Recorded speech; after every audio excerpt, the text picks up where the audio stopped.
último tema, aunque sea para una consideración breve, en la mesa de hoy.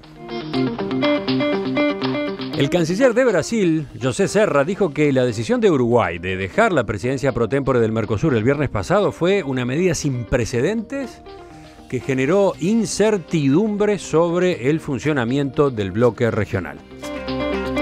En una carta dirigida a todos los cancilleres de los países miembros, Serra dice que el cargo está vacante, porque no hubo una decisión consensuada sobre el traspaso de mando, pese a que el sábado Venezuela comunicó que asumía con mucho gusto la presidencia. Ojo, la posición de Brasil no es la única, es similar a la de Paraguay, que sostiene que Caracas se autoproclamó en la presidencia pro tempore del Mercosur. Paralelamente, el presidente de Venezuela, Nicolás Maduro, declaró ayer que Brasil y Paraguay están encabezando un plan cóndor contra su país al bloquearle la posibilidad de tomar las riendas del Mercosur. Rápido, una cada uno. Bien rapidito. Teresa.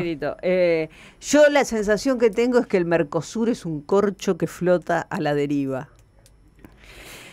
Vino muy gráfica. Vine muy gráfica. Y quiero agregar a las opiniones de ahí la muy dura declaración de la canciller Malcorra sobre Uruguay y Venezuela, que me parece que es un tema preocupante. ¿A qué te referís? Porque la declaración de esta mañana o de anoche, de Malcorra, yo la vi anoche o esta mañana, realmente donde plantea que que Argentina está en total desacuerdo, y Brasil, y bueno, están en total desacuerdo con el hecho de que Uruguay haya dejado la presidencia pro tempore, que ha dejado... No lo dijo el corcho que flota a la deriva, pero bueno, lo dijo más elegantemente, pero que nunca hubo una condición como esta en el Mercosur, en el cual en este momento que se tienen que discutir cosas tan importantes, se esté en una situación institucional como la que se está. Fue muy dura como la un declaración. Vacío de poder, no sé cómo llamarlo, y ¿no? me preocupa mucho porque evidentemente se ha hecho un grandísimo esfuerzo por mejorar las relaciones con Argentina, y esto puede llegar a ser un problema serio, ¿no? Sí, yo creo realmente que lo que está sucediendo es algo absolutamente previsible. Iba a suceder. No me produce ninguna sorpresa el hecho de que se estén presentando esta situación de reacción, porque es una reacción contra Uruguay lo que se está presentando en este momento. Y en definitiva, hay dos cosas detrás de todo esto.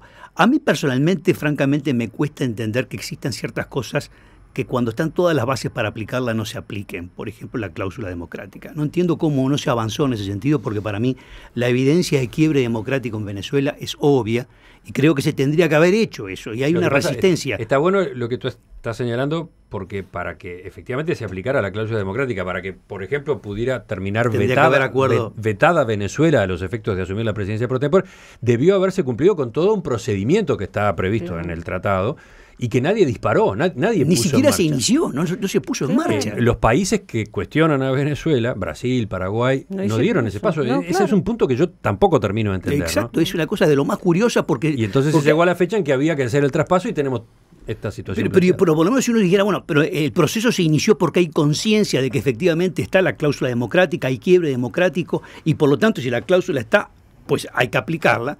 Bueno, eso es una cosa que es una incógnita. Gerardo. Bueno, el Mercosur, podemos decir de muchas cosas, es un sainete, está en su peor momento, podríamos utilizar muchísimas metáforas. En el CTI. Yo lo lamento particularmente porque soy integracionista, creo que nuestros países no tienen salida en solitario, pero la situación actual es terrible. Y los factores son muchos, algunos recientes y otros más distantes en el tiempo. Esto venía degradándose desde hace mucho tiempo. Hay algo que está teniendo que ver con esto, que es que dos de los gobiernos que integran, dos de los estados, porque la política es entre estados, dos de los estados tienen gobiernos en situación irregular, para decirlo menos. Yo estoy de acuerdo... ¿Cuáles son, por las dudas? Venezuela y Brasil. Claro. Yo estoy de acuerdo, así como estuve de acuerdo con la aplicación de la cláusula democrática en el 2012, en ocasión del desplazamiento ilegítimo de Paraguay, yo estoy de acuerdo en que en Venezuela se están dando todas las condiciones para aplicar la cláusula democrática. Y también creo, lo que pasa que eso es una hipótesis utópica, que vamos a ver cómo termina lo de Brasil, pero en la situación brasileña hay irregularidades legales que veremos cómo se resuelven. Bueno, entramos en el periodo crítico, ¿no? ¿Quién va a aplicar la cláusula, se lauda ahora. La cláusula democrática? Yo creo que la Cancillería uruguaya estuvo en el marco de una tensión muy difícil de resolver. Porque, por un lado, afirmar la prevalencia de lo jurídico sobre lo político, principio con el que yo estoy de acuerdo, creo que ha sido un principio rector de la política exterior y debe ser un principio rector, estudiando la dimensión jurídica de los tratados y los acuerdos, no surge de manera clara ¿qué hacer? El fundamento de no traspasar la Secretaría pro tempore a Venezuela. Sí, Argentina insiste en que, si bien no está dicho en ningún texto, la práctica acumulada indica que la transferencia de la presidencia pro tempore se ejecuta, se perfecciona en una reunión del Consejo Mercado Común. Absolutamente. Y esa es la tensión. ¿Por qué? Porque el Mercosur ha funcionado en sus órganos decisorios por la lógica del consenso. Y acá no hay consenso. Entonces, nuevamente, la tensión entre lo jurídico y lo político. Muy difícil de resolver en este momento, porque además, la realidad, ¿qué va a hacer Venezuela en la Secretaría pro tempore del Mercosur? Absolutamente nada. En un momento en el que el Mercosur está como está. Retomo lo que decía Gerardo sobre Uruguay. Yo apoyo al gobierno uruguayo en este tema. No tiene por qué hacerse cargo de los problemas de los demás. Realmente, acá lo que se necesita es que, de alguna forma, los grandes, es decir, la canciller y el gobierno venezolano, o el Estado venezolano, debemos decir, por un lado, y Brasil, Argentina, por el otro, sobre todo Brasil, está Paraguay también, pero sobre todo Brasil y Argentina, dialoguen y lleguen a algún tipo de acuerdo si es posible. No se le pueden echar las culpas a Uruguay como han tratado de hacer desde afuera. Uruguay realmente, como dijo Gerardo, está en una situación delicadísima entre los potentes de la región. Venezuela por un lado, Brasil y Argentina por otro.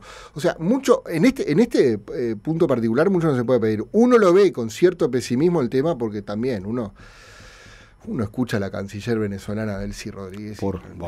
Claro. ¿Qué se puede agregar? Iba a eso. Si lo escuchas a Maduro, Plan Cóndor. Hay cosas que no se pueden permitir. La banalización del Plan Cóndor es una cosa que no se debe permitir. Realmente el socialismo bolivariano ha caído muy bajo, muy bajo.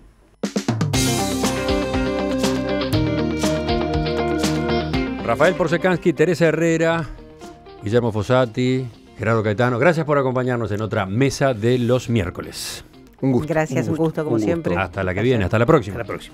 Noticias, viene la actualización con Romina Andrioli y después seguimos en Perspectiva hasta las 11. Está pendiente la crónica de Rosana de la Sopa con Agro en Perspectiva. Y vamos a conversar a propósito de la realidad de los drones en nuestro país.